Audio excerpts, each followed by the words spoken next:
13 तारीख को बिहार में उपचुनाव होने वाला है और उसकी तैयारी में सभी पार्टियां पुरजोर तरीके से लगी हुई हैं। लेकिन एक सवाल उठता है कि क्या एनडीए में सब कुछ ठीक है? क्या चिराग पासवान जो बताते हैं कि वो मोदी के हनुमान हैं, क्या वो हनुमान वाला फर्ज अदा भी कर रहे हैं कि नहीं? क्या वो अभी भी मांझी से नाराज हैं और क्या मांझी जो है वो एकदम नीतीश कुमार पे अभी भी हावी हैं? बहुत सारे सवाल उठ रहे हैं क्योंकि जिस तरीके का दृश्य सामने आ रहा है वो तो यही बता रहा है कि मुश्किल में एनडीए है और चिराग पासवान की वजह से है।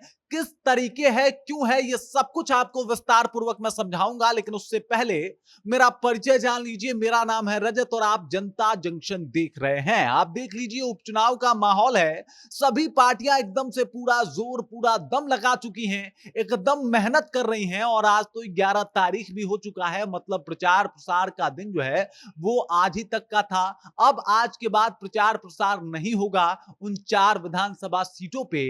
और आप अब एक बार देखिए कि चिराग पासवान जो है अपने ही घटक दलों की मदद करने बिल्कुल नहीं पहुंच पाते हैं। अंदर खाने से खबर आती है कि चिराग पासवान को बेलागंज बुलाया जा रहा था। बेलागंज इसलिए बुलाया जा रहा था क्योंकि वहां पे एक माहौल क्रिएट वो कर सकते हैं और वहां से वो एकदम से जो यूथ है उसको एक दिशा दे सकते हैं, एनडीए की तरफ वोट करने के लिए एक तरीके से कह सकते हैं और वहां पे माहौल बन सकता है। लेकिन चिराग पासवान उस दिन वहां पे नहीं पहुंच पाते हैं। फिर खबर आती है कि इमामगंज में उनको बुलाया जा रहा है, लेकिन इमामगंज वहां पे भी नहीं जा पाते हैं चिराग पासवान। अब अगर चिराग पासवान इमामगंज पहुंच जाते तो ये किसी से छुपा नहीं है कि वहां का माहौल क्या होता।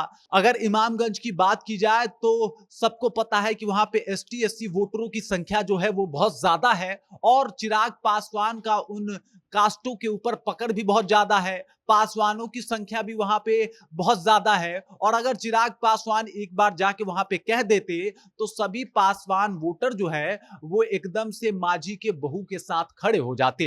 लेकिन चूंकि मांझी के साथ चिराग पासवान का अनबन थोड़ा जो है वो हमेशा से रहा है और उनकी अनबन की खबरें जो है एकदम से सुर्खियां भी बनी है, शायद इस वजह से चिराग पासवान इमामगंज भी नहीं पहुंच पाते।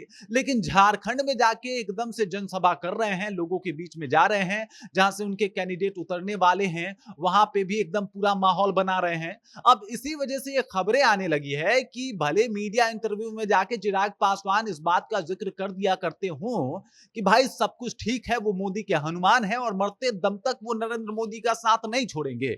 लेकिन अगर जमीनी स्तर पे इस बात को देखा जाए तो कुछ और ही दिखाई देता है। तब वो मोदी जी के विचारों को एकदम से खंडित करते हुए नजर आते हैं। तब वो चाहे लेटरल एंट्री हो या फिर क्रीमी लेयर, हर एक मुद्दे पे मोदी सरकार का विरोध करते हुए नजर आते हैं। और अब जब चुनाव में एक वो अपनी अहम जिम्मेदारी निभा सकते थे और जब इस स्थिति तक पहुंच गया है बिहार का ये उपचुनाव की, बिहार के इस उपचुनाव को लोग सेमीफाइनल का दर्जा दे रहा है, मतलब इसमें जिसका बढ़त बना वही विधानसभा चुनाव 2025 में अपनी बढ़त बना पाएगा। उस वक्त में भी अगर चिराग पासवान मोदी जी के साथ खड़े दिखाई नहीं दे रहे, उस वक्त भी अगर बिहार की जनता के बीच वो जाते हुए नहीं दिखाई दे रहे, तो एक बड़ा सवाल उठता है कि क्या चिराग पासवान की वजह से एनडीए में जो है वो खटपट है, क्योंकि मांझी भी उधर नाराज हैं और अब चिराग पासवान भी एक अपना अलग धुन, एक अपना अलग राग जो है वो आलाप रहे हैं। इस वजह से समस्याएं बढ़ी है और इस वजह से माहौल भी बदला है। सवाल पूछे जा रहे हैं, पूछे जाने चाहिए भी कि चिराग पासवान यूं तो दावा करते हैं कि मोदी जी के लिए जान भी दे देंगे, लेकिन स्थिति यह है कि अभी बिहार में उपचुनाव है और उपचुनाव की किसी भी एक सीट पे चिराग पासवान जो है वो मोदी जी के लिए वोट मांगने या फिर उनके कैंडिडेट के लिए वोट मांगने नहीं पहुंचे हैं। बाकी इस खबर को लेके और आपको क्या लगता है, क्या चिराग पासवान एकदम से अब सिर्फ अपने बारे में सोच रहे हैं, वो बाकी किसी से उनको मतलब नहीं है, मोदी जी के लिए जान दे देंगे, ये सिर्फ भाषण में ही बोल रहे हैं? आप कमेंट करके अपना विचार हम तक पहुंचा सकते हैं। बाकी आप देख रहे हैं जनता जंक्शन और मेरा नाम रजत है।